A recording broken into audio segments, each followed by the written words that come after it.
Primetime local news, serving the Lakeland and Midwest regions. Good evening, and thank you for joining us. I'm Leanne Sanders. RCMP are remaining tight-lipped about an incident that happened at an apartment complex at 36th Street and 41B Avenue overnight. Heavy police presence at the location late last night and continuing into today. Crime scene tape could be seen along with officers around the building. RCMP say they are investigating and there is no danger to the public. Further information is not being released at this time. Lloydminster's annual mill rate bylaw has been passed at City Council, meaning you will see an increase in your property taxes. The final numbers are out for this year's mill rate. Residential homes valued at $285,000 are going to see an approximate increase of $5.40 per month. What happened with your assessment as well? So if your assessment went down, even with the mill rate bylaw going up, because there is new assessment that is, being calculated into that mill rate bylaw, you might not actually see an increase on your taxes.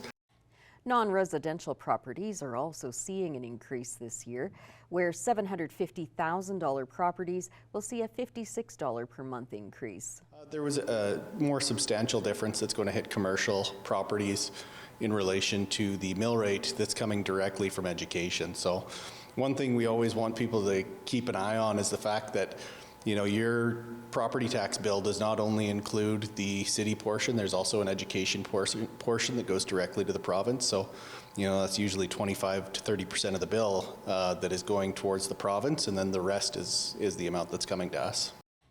2024 tax notices are expected to be sent out by Friday, June 7th.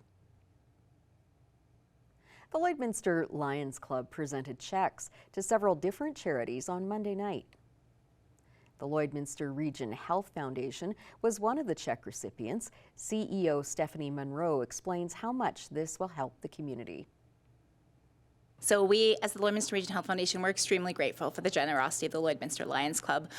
Their vision, they have a lot to do with diabetes, and so it really aligns with obviously healthcare and the vision of the Lloydminster Region Health Foundation, which is enhancing healthcare, right? So it will go to our diabetes fund, so that may be used for resources for diabetes, it may be used for equipment for diabetes. Whatever the need is for our community is what it will go towards. So $2,500 was given to the Health Foundation, and Monroe appreciates the hard work of the Lions Club.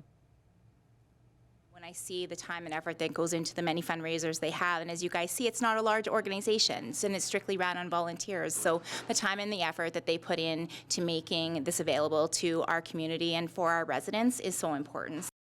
The other check recipients were the LCHS Barons football program, Lloydminster Minor Hockey Association, Residents in Recovery, Cheer Explosion, and the Lloydminster Music Festival. The annual Alumni Weekend at Lakeland College is coming up next month. Stacey Comer has more on what is planned and how you can sign up. I'm happy to be joined today on Primetime Local News by a special guest. Kaylee Schmidt is here. Kaylee is with Donor and Alumni Relations with Lakeland College. Kaylee, thanks for joining me today. Yeah, thanks for having me. We're going to be chatting about an exciting event that's happening coming up here soon. It's the Alumni Weekend for Lakeland College. So can you tell me a little bit about when that is going to be happening, Kaylee, and what's planned? Yeah, so it's going to be on Saturday, June 15th on our Vermilion campus.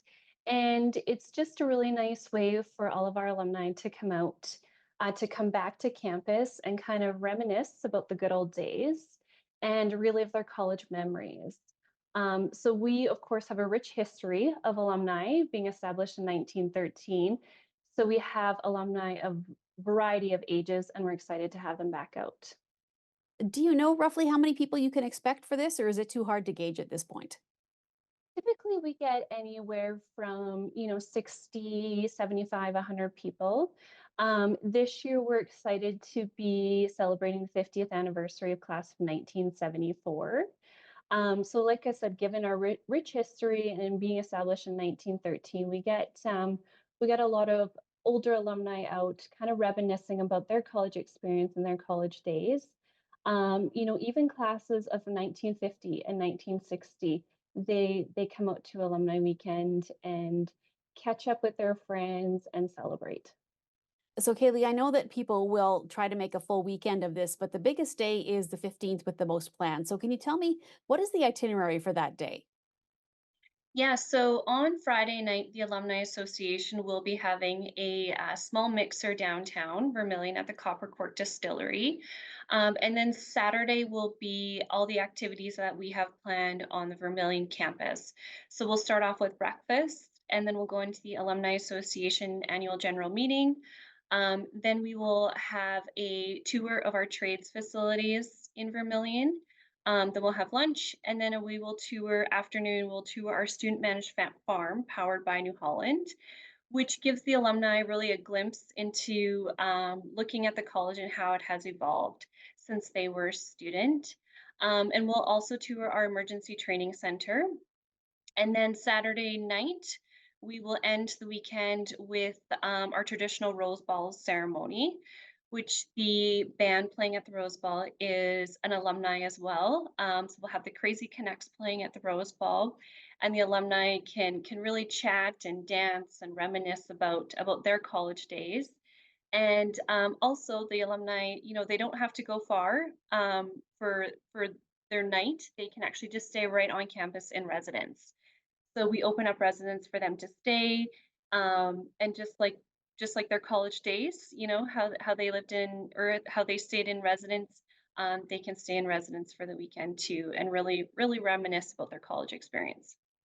Okay, and how much does it cost to sign up for this? And what is the deadline, Kaylee?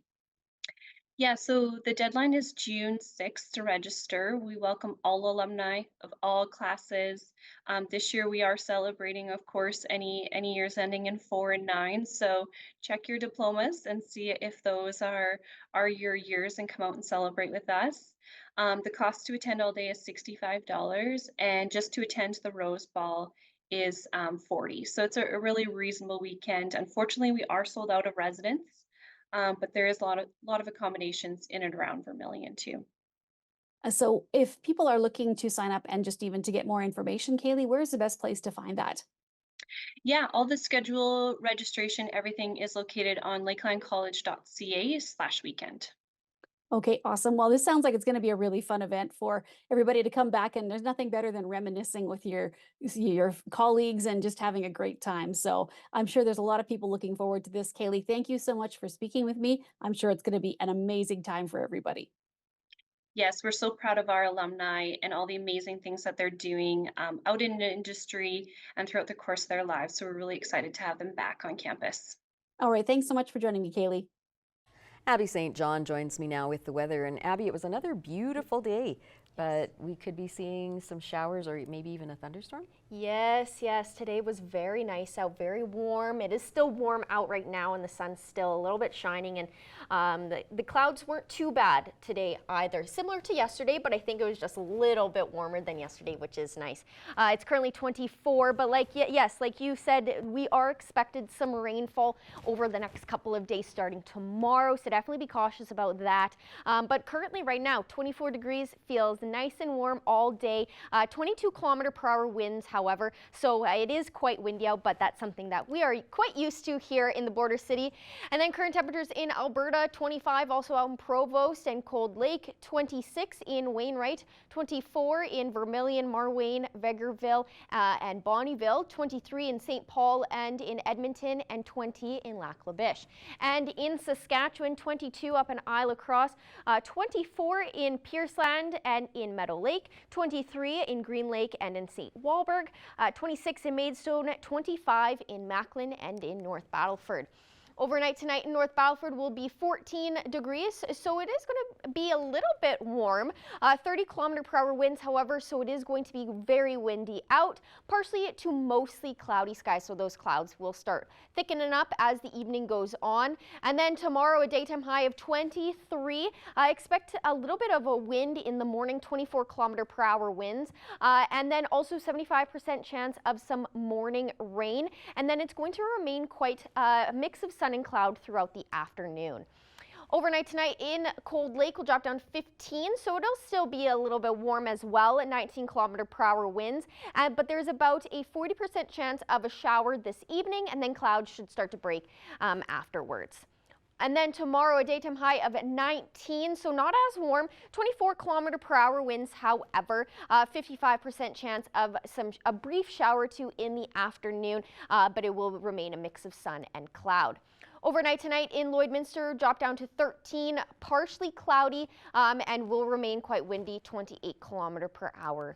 And then tomorrow at 6 a.m. it will be around 14 degrees, a mix of sun and cloud, mostly sunny though, 22 km/h winds. And then around noon is when we're expected some showers, around 55%, 18 degrees, and it will be quite overcast. And then 6 p.m. It should the wind or the clouds should taper off, and it'll be a mix of sun and cloud, around 19 degrees, 24 km/h winds. And then it will become quite cloudy around midnight, 10 degrees as well, 15 km/h winds. And then over the next 3 days, like I said, we're expected some a shower tomorrow and quite a lot of wind. And then on Thursday, we have another 88% chance of some showers throughout the day, and it is quite cooler, high of only 13 and a low of 8. And then on Friday, it's going to be cloudy and windy, but a little bit warmer than Thursday, with a high of 16 and a low of 6. So we're gearing up for some rainy and gloomy weather over the next couple of days. But as a first look at your evening weather forecast, we'll have more news coming up after the break.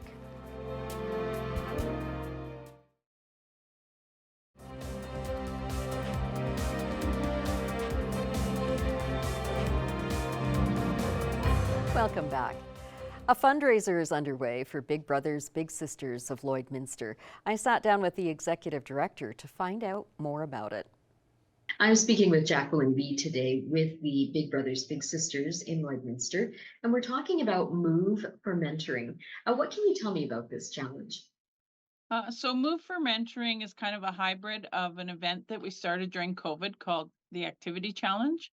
And we're just sort of updating it a bit. So the Activity Challenge was an event where we asked people to pick an activity that they like to do, either by themselves or with a team, and do 50 minutes of that activity while they raised money to support our mentoring programs. So we've sort of updated it a bit now. All right, Jacqueline, what can you tell me about the mentoring programs that Big Brothers Big Sisters do? So our mentoring programs, we match kids ages 6 to 18 with professionally screened adult mentors. And these are kids that are in need of an additional positive role model in their life. So in our Big Brother Big Sister program, they're matched with a mentor and they do things that interest both of them, evenings and weekends. And they sort of on a schedule that works for them.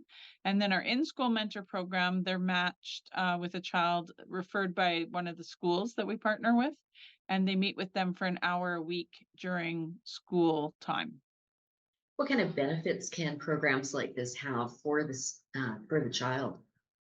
So it helps with self-esteem, self-confidence. It expands their possibilities, opens them to new opportunities.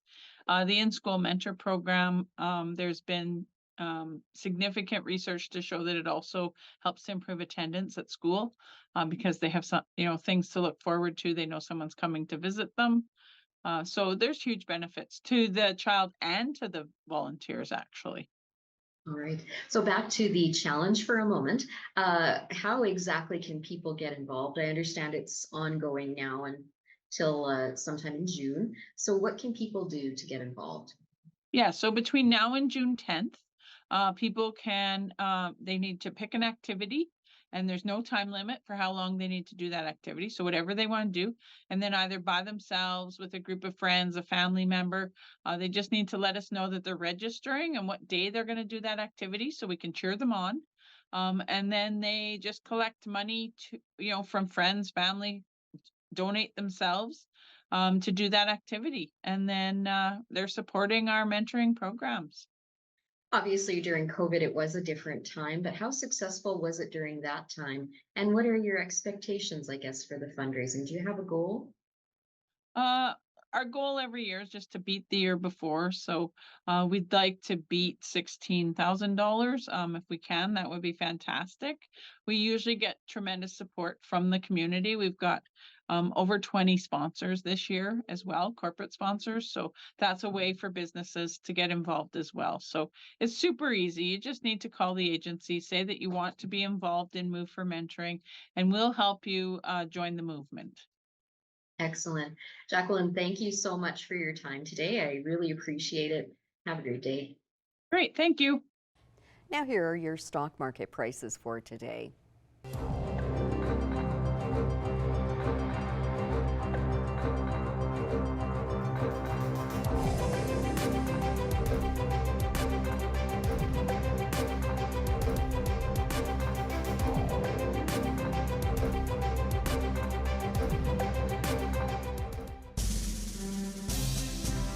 Today's oil prices are brought to you by First General Services.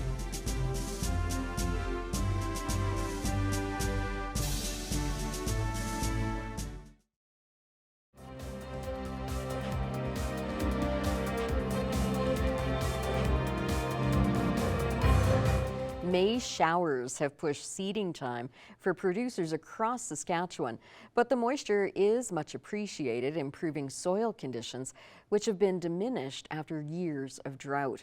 Our Thomas Wildman has more in this week's crop report.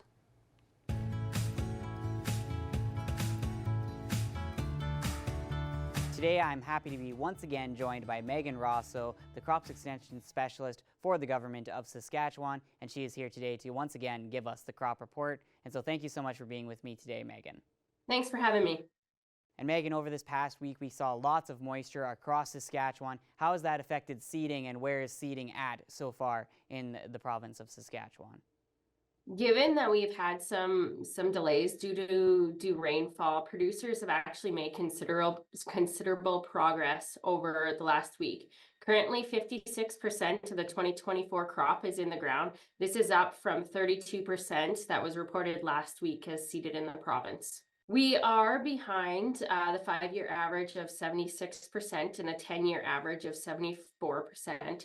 That being said, given the drier conditions we had earlier in the spring and over the last couple of years, the moisture will still be beneficial in the soil, even though we are experiencing some of these crop seeding delays. And with all this moisture, how much has that helped out the pasture and hayland for cattle producers in Saskatchewan? The moisture is definitely helping with crop emergence, as well as moisture conditions in hay and pasture land. Currently, topsoil moisture conditions are improving across the province. Cropland topsoil moisture is rated at 6% surplus, 89% adequate, and 5% short. As we move into hayland, the topsoil moisture is reported at 3% surplus, 85% adequate, 11% short, and 1% very short. Pasture is similar with the topsoil moisture ratings at 3% surplus, 83% adequate, 12% short, and 2% very short currently.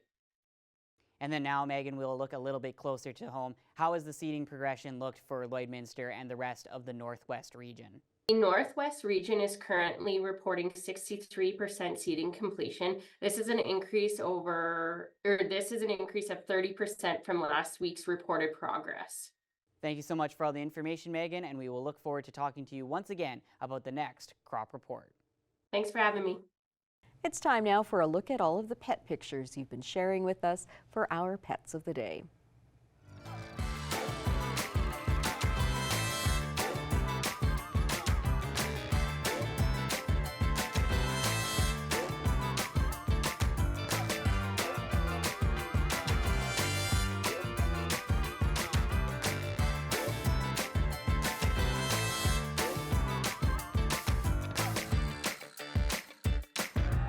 We want to see your pets. Send photos of your pet and their name to have them featured on Pet of the Day.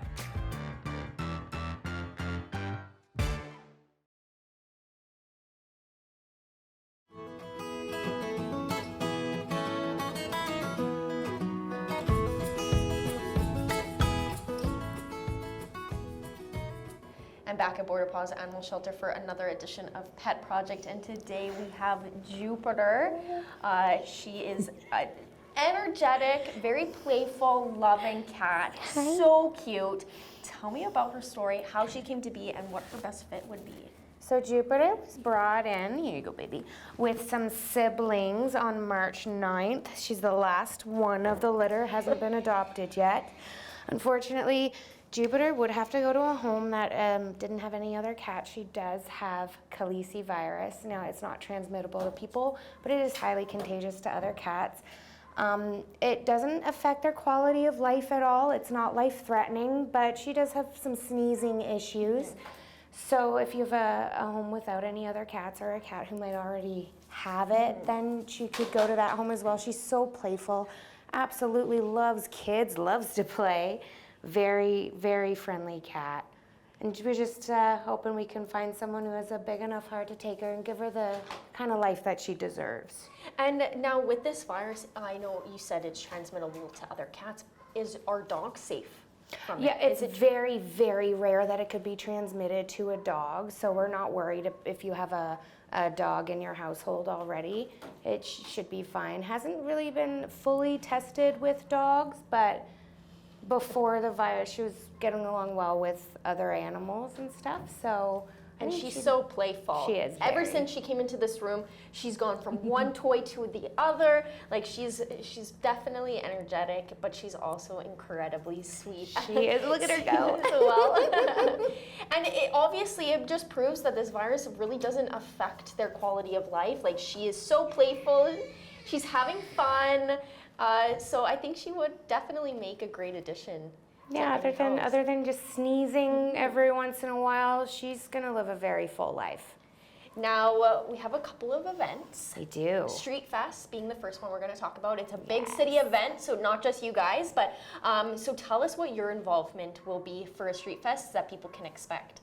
So on the 8th of June, Street Fest starts back up again in downtown. They close down a street. Lots of vendors, food trucks, live music, lots of fun stuff. We have a booth set up that'll have information about our volunteering and our foster programs and some of the animals that are adoptable. We'll probably have one or two with us to meet the public, get them out and about. Yes, Street Fest is always a fun time, and I've seen you guys there multiple years. I live near downtown, so I'm able to just walk to Street Fest, and it's always just fun just to walk around, chat with other people, chat with vendors. They do a great job. They do. With the event for sure. Oh, there was a little sneeze. Now, after Street Fest, there are a couple other events that are happening the weekend of Father's Day, yes. June 14th and then the 15th. So let's talk about the 14th. It's going to be a comedy show. It is the Man's Best Friend comedy show hosted by the Sticks. Starts at 7 p.m. This is an adult-only event, so 18 plus. Tickets are $30 a piece or $50 for a pair. You can buy them online or purchase them directly from the shelter. And the proceeds from these tickets help us buy supplies, medicines, helps with the vet visits. Yeah, so different medical procedures and things. And then on the next day, we have the Just Cruisin' Car Show. It's the 16th annual car show. We have a beautiful bench that they've graciously donated to us that we can raffle off with, again, the proceeds coming back to help treat and take care of our animals like Jupiter, who need a little extra help at the beginning of their life. Yeah. Yeah. And it's awesome that way, being a part of different unique events in the city. It's helpful for sure. Now, you had a previous event, a greenhouse sale, and you have a few plants still up waiting for their owners to come pick them up. We do. So we want to just thank everybody who purchased from the fundraiser. It just help us out a lot here, but we do, yes, still have a few plants ready for pickup. They're here at the shelter, so if you could come down at your earliest convenience, they're here waiting for you. And now, same question as every week, plus a little bit talking about your merchandise as well. But donations, what donations are you in need of? And then if anybody is interested in purchasing some merchandise as well. So for donations right now, we're looking for specific kinds of cat food, the select protein. We do have some that have some allergies or need to be on special diets. Also gastrointestinal. There are a few cats, a good handful that are on the gastro food, kind of helps with their tummies. But we also wanted to remind people to be very diligent when it comes to treating your cats for fleas and ticks. We've had an abundance come into the shelter. Actually, this morning we picked about 5 off of a dog. So want to just make everybody very, very conscious of getting them treated because Lyme disease can be very deadly to your pets. Yes, and this is definitely the season for it. We're planning on getting more information out about it. So that's definitely most important this time of year for your pets, making sure that you're checking them out, checking for those fleas and ticks, and making sure that they're safe from them for sure. Oh yes, and heavier duty toys for the dogs, like the Kongs and things that can kind of take a little bit more wear and tear, because we do have a lot of our dogs are bigger breeds and they're a little rough around their toys. Yeah, so basically any harder toys you're looking for. You're not really looking for the plush. There's fluff everywhere. Yeah. They love eating the fluff. It's their favorite thing. Well, hopefully Jupiter is able to find the perfect home. She's so energetic, and this virus really does not get her down whatsoever. No. And she hasn't really sneezed at all this time, so it definitely doesn't tear her down. She's probably a lot more energetic than I've seen a lot of cats here. So thank you again for joining us, and hopefully Jupiter, she finds her forever home. Thank you so much.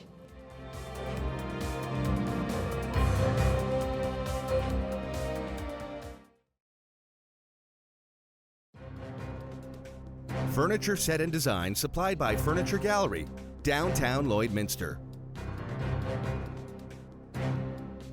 I have a very special guest joining me today on Primetime Local News. David James is here. He's going to be at the Vic Juba Theatre coming up, and also in Bonnyville in just over a week.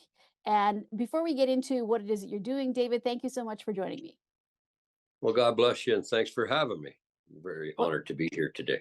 Well, if people can't tell by your voice, you sound just like Johnny Cash, and you're going to be doing a tribute in these shows to Johnny Cash and then also Waylon Jennings. But let's start with the Johnny Cash side of things. How long have you been doing this, and why did you decide to get into being the tribute person for Johnny Cash?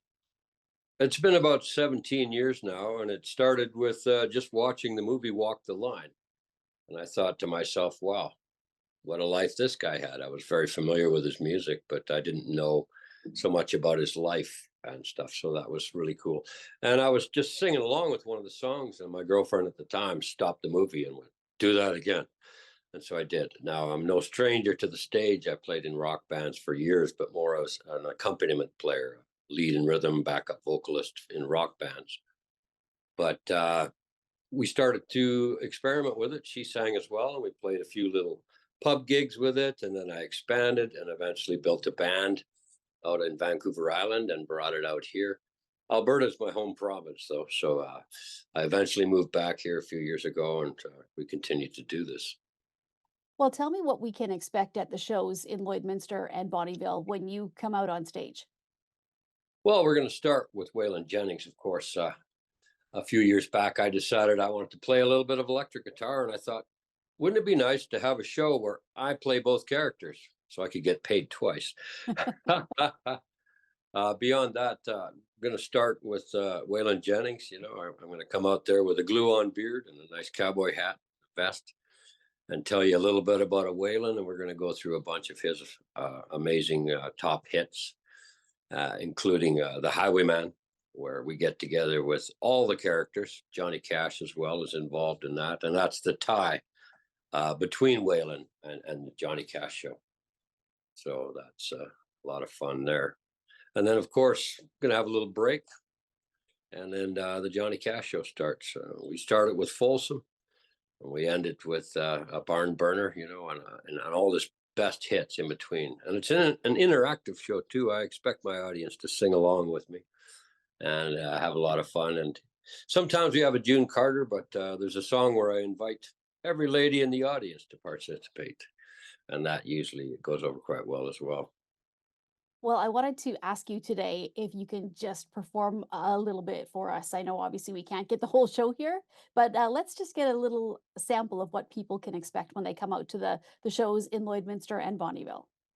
Hello, I'm almost Johnny Cash. I hear the train a-comin', it's rolling around the bend.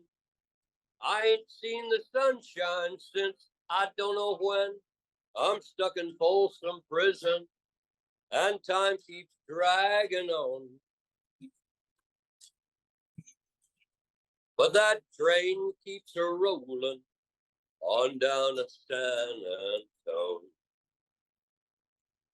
That is incredible. That is incredible. It's very, very, very close to Johnny Cash. And if you close your eyes, it's like he's in the room. And there's so many people that are fans of Johnny. What kind of a reaction do you get when you play these shows? Well, I think it's so much fun to have a compliment from somebody later on in their years that may have seen Johnny when they were younger.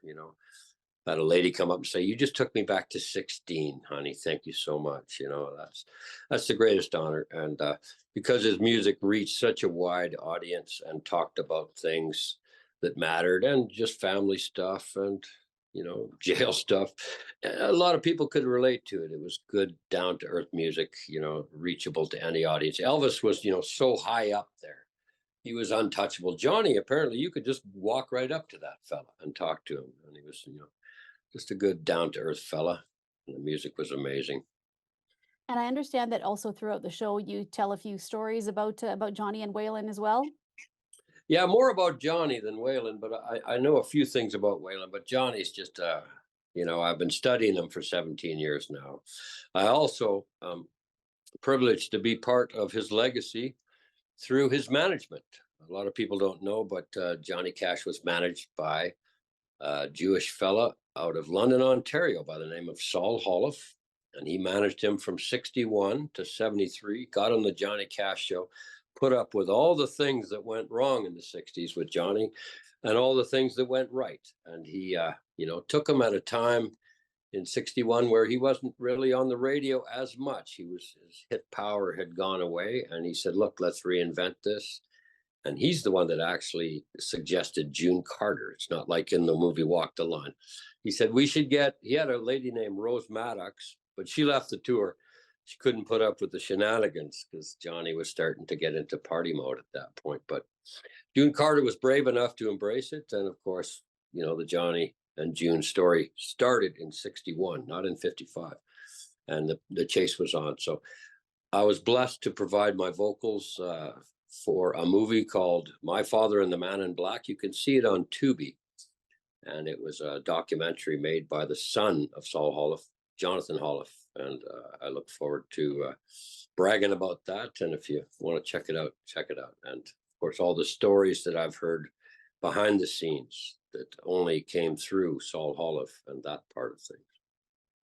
Well, David, thank you so much for joining me today. And we are looking forward to seeing you, as I said, May 31st, Vic Jewett Theatre in Lloydminster, and then June 1st at the Centennial Centre in Bonnyville. So thank you so much for chatting with me, and I can't wait. It's going to be such an exciting show. Well, God bless you and good night, and may the wind always be at your back. We'll see you in the seats real soon. Looking forward to it. Thank you so much. Taking a final look at your evening weather forecast. For tomorrow, high of 20 and a low of 6, and we have a 44% chance of some showers and expect quite a windy day out as well. Then on Thursday, we have another chance of some showers with a high of 13 and a low of 8. And then on Friday, another gloomier day and a little bit windy as well, but a little bit warmer than on Thursday with a high of 16 and a low of 6 to wrap up the next 3 days. And it's so unpredictable lately. I just don't know what jacket to bring or what to do. Yeah, exactly. But hopefully we get a little bit more sun as we get into the summer weather. For sure. All right, that is all that we have for you this evening. Thanks so much for joining us, and have a good night.